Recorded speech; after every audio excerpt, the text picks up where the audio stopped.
ఈ college story కేవలం comedy కాదు, పక్కా మ్యాడ్నెస్. ఇవాళ మనం డిస్కస్ చేయబోతున్న తెలుగు మూవీ మ్యాడ్.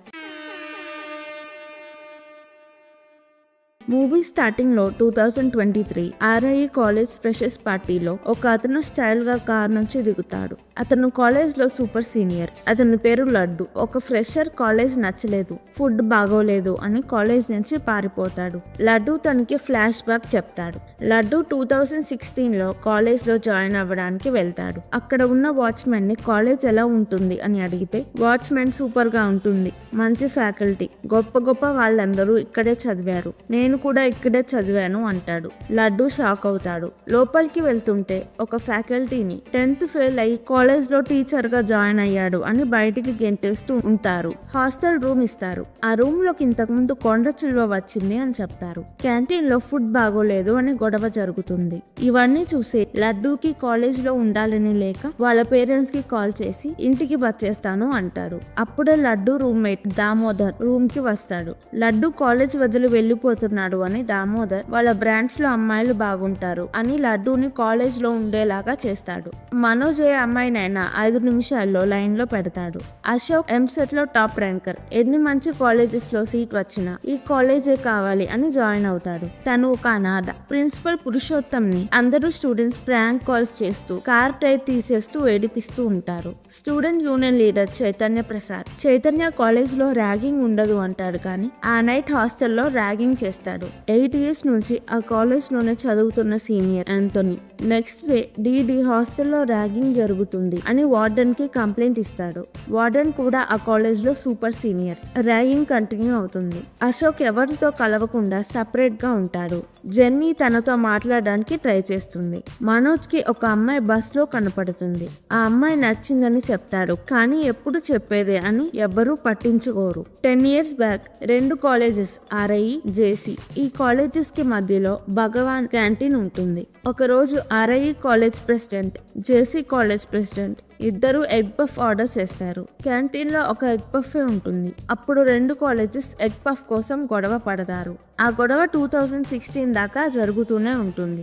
ఏ కాలేజ్ క్యాంటీన్ కి వెళ్ళాలి అని బాస్కెట్ బాల్ మ్యాచ్ తో డిసైడ్ చేస్తారు. బాస్కెట్ బాల్ మ్యాచ్ లో ఏ కాలేజ్ గెలుస్తుందో ఆ కాలేజ్ వాళ్ళు మాత్రమే 1 year క్యాంటీన్ కి వెళ్ళొచ్చు. వేరే కాలేజ్ నాట్ అలౌడ్. క్యాంటీన్ బయట dogs and RIE students not allowed అని పెడతారు. అది చూసుకోకుండా క్యాంటీన్ కి వెళ్ళిన లడ్డూని జేసీ కాలేజ్ స్టూడెంట్స్ కొడతారు. లడ్డూని కొడుతున్నారు అని తెలిసి ఆర్ఐఈ స్టూడెంట్స్ వెళ్తారు.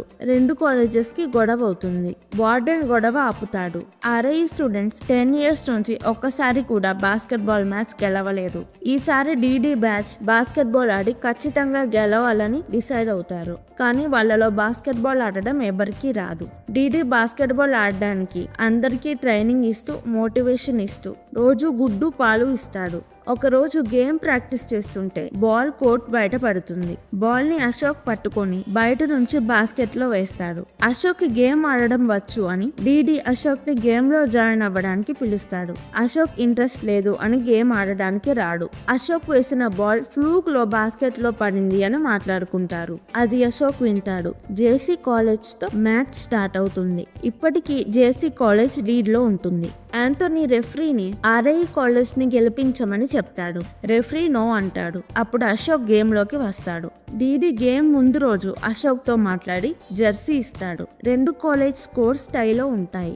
లాస్ట్ గోల్ డీడీ వేసి ఆర్ఐఈ కాలేజ్ ని గెలిపిస్తాడు. మనోజ్, అశోక్, దామోదర్ ఒకటయ్యి వాళ్ళ గ్రూప్ కి మ్యాడ్ అని పేరు పెట్టుకుంటారు. నెక్స్ట్ డే లడ్డు వాళ్ళ నాన్న కాలేజ్ కి వస్తాడు. లడ్డూని కలవడానికి వెళ్తాడు. అప్పుడు అందరూ సిగరెట్ తాగుతూ మందు తాగుతూ ఐటమ్ సాంగ్ కి డాన్స్ వేస్తూ ఉంటారు. లడ్డు వాళ్ళ నాన్న జరిగేవన్నీ చూస్తాడు. లడ్డు నాన్నకి సిచ్యువేషన్ అర్థమవుతుంది. స్నాక్స్ ఇచ్చి ఇవాళ లడ్డు బర్త్డే అని చైన్ గిఫ్ట్ గా ఇస్తాడు. వెళ్తూ పురుషోత్తం కి కంప్లైంట్ కూడా ఇస్తాడు. పురుషోత్తం కాలేజ్ మొత్తం సీసీ కెమెరా పెట్టిస్తాడు. డీడీ వాళ్ళు సీసీ కెమెరా ముందు సెన్సార్డ్ పనులు చేస్తారు. దెబ్బకి పురుషోత్తం కాలేజ్ లో ఒక్క సీసీ కెమెరా లేకుండా చూస్తాడు. మనోజ్ శృతి అనే అమ్మాయితో లవ్ లో పడతాడు. డీడీకి అమ్మాయిలతో మాట్లాడడం అంటే చాలా భయం. ఇప్పటిదాకా ఎవరిని లవ్ చేయలేదు. లైబ్రరీలో నాకు ఏ అమ్మాయి పడదు, నేను ఎవరిని లవ్ చేయను అంటాడు. మనోజ్ ని వీడు శృతి వెనకపడి పిచ్చోడవుతాడు అంటాడు. నెక్స్ట్ డే డీడీకి నువ్వంటే నాకు ఇష్టం అని లెటర్ వస్తుంది. ఇది ఒక అమ్మాయి రాసింది అని తప్ప వేరే డీటెయిల్స్ ఏమీ ఉండవు. హ్యాండ్ రైటింగ్ చూసి మనోజ్ అమ్మాయే ఈ లెటర్ రాసింది అంటాడు. అప్పుడు డీడీకి ఫోన్ వస్తుంది. ఆ అమ్మాయి ఫోన్ చేస్తుంది. అమ్మాయి పేరు వెన్నెల. లెటర్ గురించి అడుగుతుంది. ఆ అమ్మాయి నేనెవరో నువ్వే కనిపెట్టాలి అని చెప్తుంది. జెన్నీకి కాలేజ్ లో ల్యాబ్ వర్క్ లేట్ అయితే జెన్నీని అశోక్ తన ఇంట్లో వదిలిపెడతాడు. జెన్నీ అశోక్ క్లోజ్ అవుతారు. వెన్నెలని కనిపెట్టడానికి డీడీ అన్ని రకాల పనులు చేస్తాడు. శృతిని మనోజ్ ఇంప్రెస్ చేయడానికి ట్రై చేస్తూ ఉంటాడు. శృతి ఇంప్రెస్ అవుతుంది. మనోజ్ శృతి లవ్ చేసుకుంటారు. శృతికి యుఎస్ కాలేజ్ లో సీట్ వస్తే 3 months లో వెళ్ళిపోతుంది. డీడీ వెన్నెలతో రోజు ఫోన్ లో మాట్లాడతాడు. ఎగ్జామ్స్ వస్తాయి. ఎగ్జామ్స్ లాస్ట్ డే వెన్నెల డీడీని కలుస్తాను అంటుంది. వెన్నెల ఎవరో తెలుసుకోవడానికి డీడీ చూస్తాడు. అశోక్ జెన్నీని కలుస్తాడు. శృతిని కలవడానికి మనోజ్ వెళ్తాడు. శృతికి యుఎస్ కాలేజ్ లో సీట్ వస్తుంది. కానీ మనోజ్ వల్ల హైదరాబాద్ కాలేజ్ లో జాయిన్ అవ్వాలి అనుకుంటుంది. జెన్నీ అశోక్ ప్రపోజ్ చేస్తాడు అని చూస్తుంది.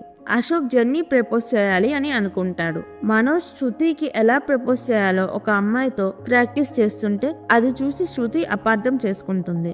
మనోజ్ తో యుఎస్ కాలేజ్ లో సీట్ వచ్చింది, నేను యుఎస్ కి వెళ్ళిపోతున్నాను అంటుంది. మనోజ్ బాధపడతాడు. వెన్నెల డీడీకి కాల్ చేసి నేను నిన్ను కలవడం కుదరదు అంటుంది. అలా అందరూ 4th year కి వెళ్ళిపోతారు. డీడీ కాలేజ్ ప్రెసిడెంట్ అవుతాడు. ఇప్పుడు డీడీ వాళ్ళు ర్యాగింగ్ చేయడం మొదలు పెడతారు. మనోజ్ శృతిని గుర్తు తెచ్చుకొని 2 years బాధపడుతూ సింగిల్ గా ఉంటాడు. జెన్నీని రౌడీలు ఏడిపిస్తుంటే అశోక్ వెళ్లి కొడతాడు. డీడీ వెన్నెల ఫోన్ నంబర్ కి అడ్రస్ ప్రూఫ్ కనుక్కుంటే జెరాక్స్ జనార్దన్ దగ్గర చూపిస్తుంది. జనార్దన్ డీడీతో అమ్మ ఎలా ఉంటుందో చెప్పడానికి smart phone, recharge, movie tickets అన్ని చేపించుకుంటాడు. అయినా అమ్మాయి ఎలా ఉంటుందో చెప్పడు. 3 years నుంచి ఆర్ఐఈ కాలేజే బాస్కెట్బాల్ గేమ్ గెలిచి భగవాన్ క్యాంటీన్ కి వెళ్తారు. లడ్డూకి ఏ అమ్మాయి పడదు. టిండర్ లో కూడా ఎవరూ సెట్ అవ్వరు. జ్యోతిష్యుడి దగ్గరికి వెళ్తే నీ చేతిలో రేఖలు అరిగిపోయాయి అని పంపించేస్తాడు. డీడీ వెన్నెలతో 4 years నుంచి ఫోన్ లో మాట్లాడుతూ ఉంటాడు. వెన్నెల డీడీకి ఇంగ్లీష్ నేర్పిస్తుంది. డీడీ వెన్నెలతో సీరియస్ గా రిలేషన్షిప్ లో ఉంటాడు. ఇవాళ వెన్నెల ఎవరో తెలుసుకోవాలి అని డీడీ లడ్డూ కలిసి బుర్కా వేసుకొని లేడీస్ హాస్టల్ కి వెళ్తారు. డీడీ పంపిన గిఫ్ట్ ఏ అమ్మాయి దగ్గర ఉంటే ఆమె వెన్నెల అని ఆ గిఫ్ట్ కోసం వెతుకుతారు. అమ్మాయిలు ప్యాకాట్ ఆడుతుంటే లడ్డూ వెళ్లి జాయిన్ అవుతాడు. వాళ్ళతో లడ్డూ గొడవ పడతాడు. అప్పుడు బుర్కా ఊడిపోయి వాళ్ళు దొరికిపోతారు. ప్రిన్సిపల్ వాళ్ళ పేరెంట్స్ ని పిలుస్తాడు. కాలేజ్ ఫెస్ట్ వస్తుంది. డీడీ అందరికి టాస్క్ ఇస్తాడు. మనోజ్ కి కాలేజ్ లో శృతి కనబడుతుంది. శృతి వాళ్ళ అక్కకి పెళ్లి అని ఇండియా వస్తుంది. అశోక్ అనాథే కానీ తను చాలా రిచ్. కాలేజ్ కి సీక్రెట్ గా ఫండ్స్ ఇస్తూ ఉంటాడు.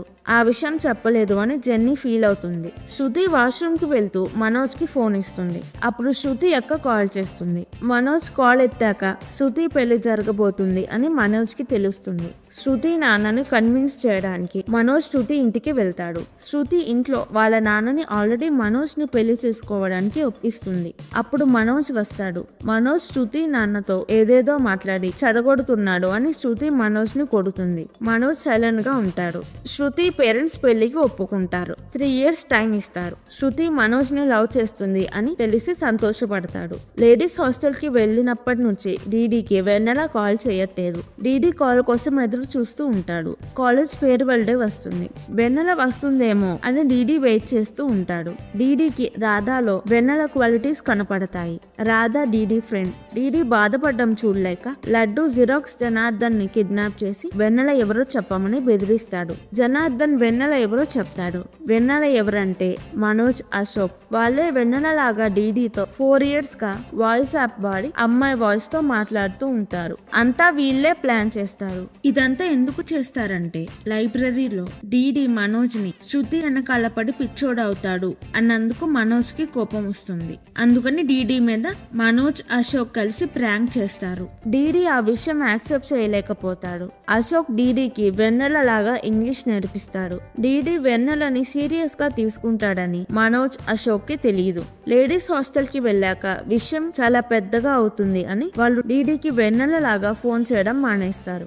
డీడీ మనోజ్ అశోక్ ని కొడతాడు. లెటర్ రాసింది మాత్రం మనోజ్ కాదు, అశోక్ కూడా కాదు. రాధ లెటర్ రాసి డీడీ డెస్క్ మీద పెడుతుంది. ఆ విషయం ఎవరికీ తెలియదు. మనోజ్ అశోక్ ఆ లెటర్ పట్టుకొని ప్రాంక్ చేస్తారు. డీడీ రాధ లవ్ చేసుకుంటారు. లడ్డు ఇదంతా ఒక ఫ్రెషర్ కి చెప్తాడు. ఫ్రెషర్ కాలేజ్ వదిలేసి పారిపోతుంటే అతనికి లడ్డు తన స్టోరీ చెప్పి ఫ్రెషర్ ని కాలేజ్ కంటిన్యూ చేపిస్తాడు. ఇంతటితో మ్యాడ్ మూవీ అయిపోతుంది. మ్యాడ్ స్క్వేర్ మూవీ కావాలంటే కింద కమెంట్స్ లో చెప్పండి. ఈ వీడియో కనుక మీకు నచ్చినట్టయితే ప్లీజ్ వీడియోను లైక్ చేసి ఛానల్ ని సబ్స్క్రైబ్ చేసుకోండి. ఇలాంటి movies, web series, anime, Asian drama కావాలంటే కింద కామెంట్స్ లో చెప్పండి. నేను తప్పకుండా ఎక్స్ప్లెనేషన్ వీడియో చేస్తాను. Thank you. మళ్ళీ వచ్చే వీడియోలో కలుద్దాం.